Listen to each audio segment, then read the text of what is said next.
Good morning, good afternoon, good evening, saan mang lupalop ng daigdig tayo naroroon.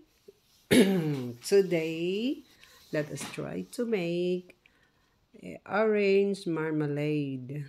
So, inisip ko kasi, ang mahal-mahal kasi pag bumili ka ng mermelada, yung minatamis ng orange. So, inisip ko, try ko nga rin gumawa. So, homemade lang ang gagawin natin. So, dalawang malalaki. Tapos, babalatan natin lang ng ganyan ang ating orange. Yung manipis lang ng manipis nang sa ganoon ay hindi maisama yung puti. Kasi yung puti, yun yung mapait. So, pagkatapos nating mabalatan, kumuha tayo ng konti lamang, hindi naman necessary na lahat ay ilalagay natin. So, hiwain lang natin ito ng maninipis na kagaya ng aking ginawa. And then, pagkatapos niyan ay, ang paghiwa natin, of course, iyan ay pakukulaan natin ng tubig para sa ganoon, maalis yung pait niya. At saka malumutas siya ng konti, mas na, ibig sabihin nito yung hindi siya yung masyadong matigas.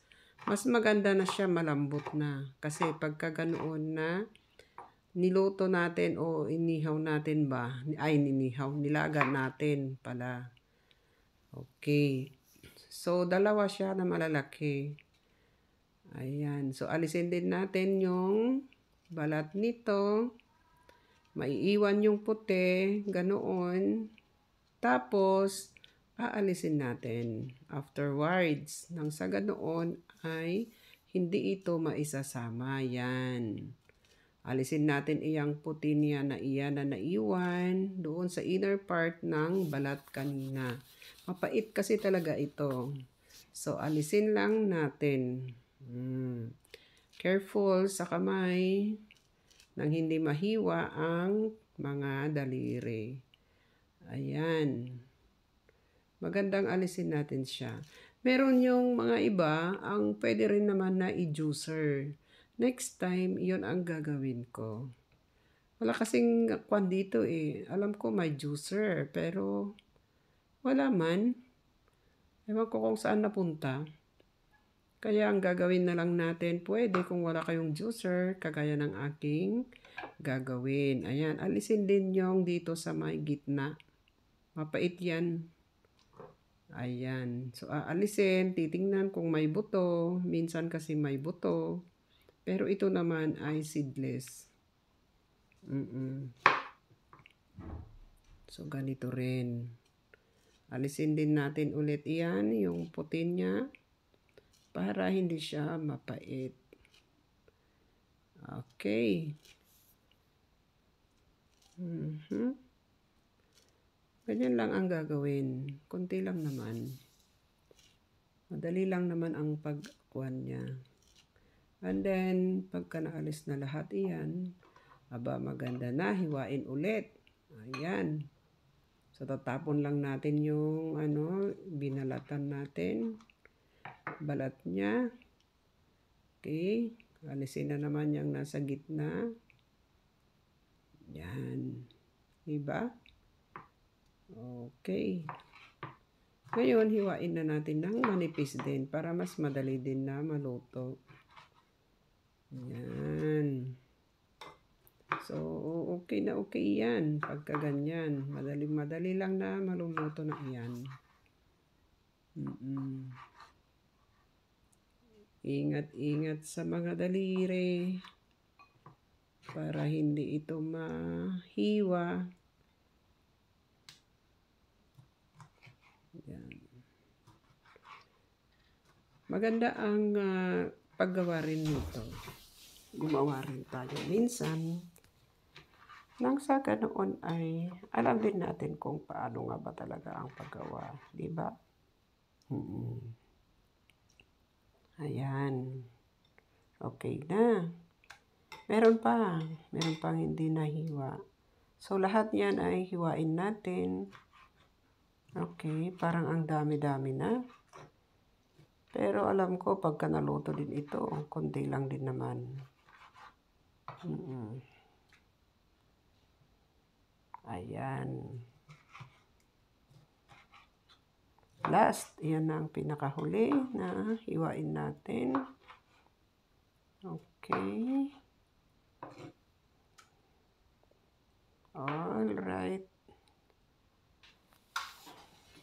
So, tapos na natin ito. Kailangan din natin ng half lang niya, pero panghuli na ilalagay natin. Okay. Yan. Lalagay na natin sa ating kasirola. At susunod nating ilagay ang ating asukal. So, yung asukal natin, ating ilalagay. Mga isang baso lang naman. O kaya ay 200 grams na sugar. Yun ang ilalagay. Yung kasing sugar ay magsisilbi na preservatives na rin niya.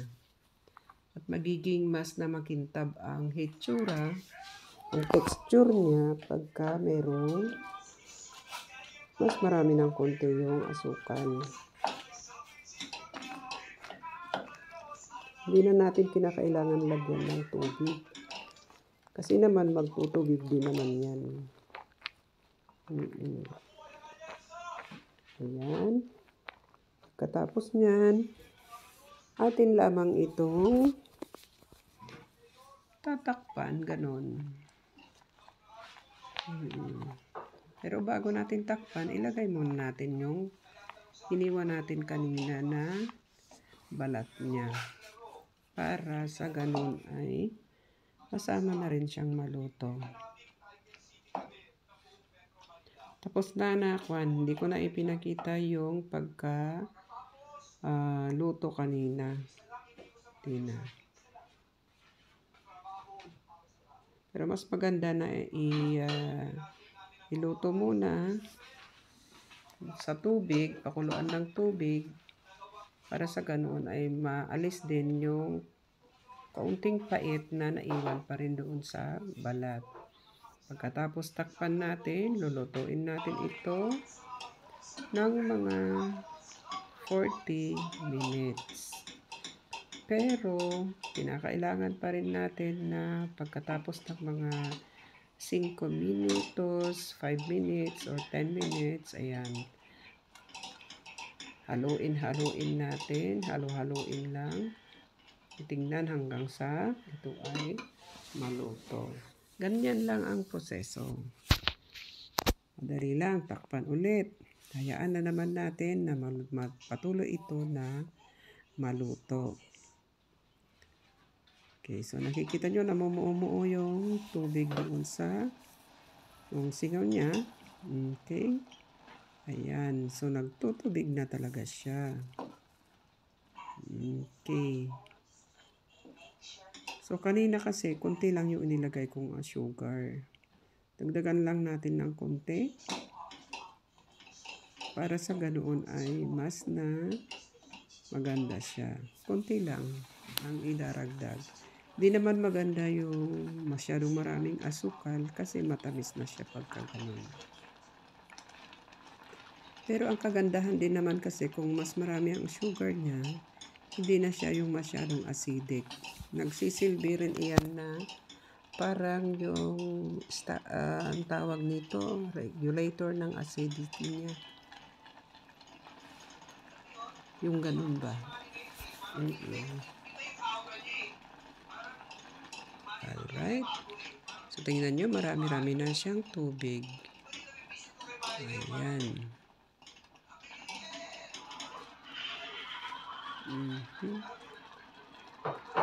Yan yung pangalawang buhos ko ng sugar. Kasi kanina mga 50 lang, 50 grams lang. So, dinagdagan ko ulit ng 50 grams. So, naging 100 na siya. Then, yung kanina, yung ng juice ng half ng lemon. Mas maganda kasi kung meron din siya kasi maganda itong vitamin C, mas additional na vitamin C, tsaka antioxidant. Alam naman natin ang benefits ng lemon. Tsaka mas mabango kung meron talaga siyang lemon na idaragdag natin. So it's optional din naman. Pero para sa akin, mas maganda na lagyan ng lemon juice kahit konti lang. Okay. So, ipagpatuloy lang ang pagluluto, tatakpan natin hanggang sa magiging malapot na siya. Ayan. So, malapot-lapot na. Mamaya-maya, pwede na natin siyang stop. So, ganyan lang ang pagluluto ng ating mermelada, orange marmalade. Ayan. Lapot na. Malapot na talaga siya. Pero, iluluto pa natin ng konti. Yan. So, nakahanda na yung ating botelya. Ilalagay lang natin yung doon sa botelya natin. Pang isang botelya lang pala ito. Akala ko pwede sa dalawa. Isa lang pala. Ayan. Sterilize lang ha. Ang paglalagyan. Please lang. Sterilized bottle. Pinakuluan na botelya. Nang sa ganoon ay magiging safe naman siya sa pag-store natin kasi ilalagay natin yan sa ref at gagamitin natin araw-araw. So ito rin naman ay magtatagal ng mga 2 linggo, ganyan sa ref, depende sa inyong paggamit. Diba? Yan. So, ganyan lang ang pagluto ng orange marmalade. Sana nagustuhan naman ninyo ang recipe kong ito ngayon, ang pagsasagawa o kung paano ang pagluluto ng orange marmalade. Mahal ang kwan kasi, pero mahal din naman ito. Tsaka matrabaho din ng konti, pero okay lang. Maganda lang. Ano lang ba, parang para ma-feel din natin kung paano nga ba ang paggawa. At saka, mas maganda talaga pag natural. Pakokontrol mo kasi yung sugar. Lalong-lalo na sa atin ng mga tumatanda na, mga nagkakaedad, kailangan natin ng konti na lamang ang sugar. Hindi naman pwedeng walang sugar kasi kailangan pa rin ng katawan natin ang sugar kagaya ng asin. Sa salt kasi, hindi pwede.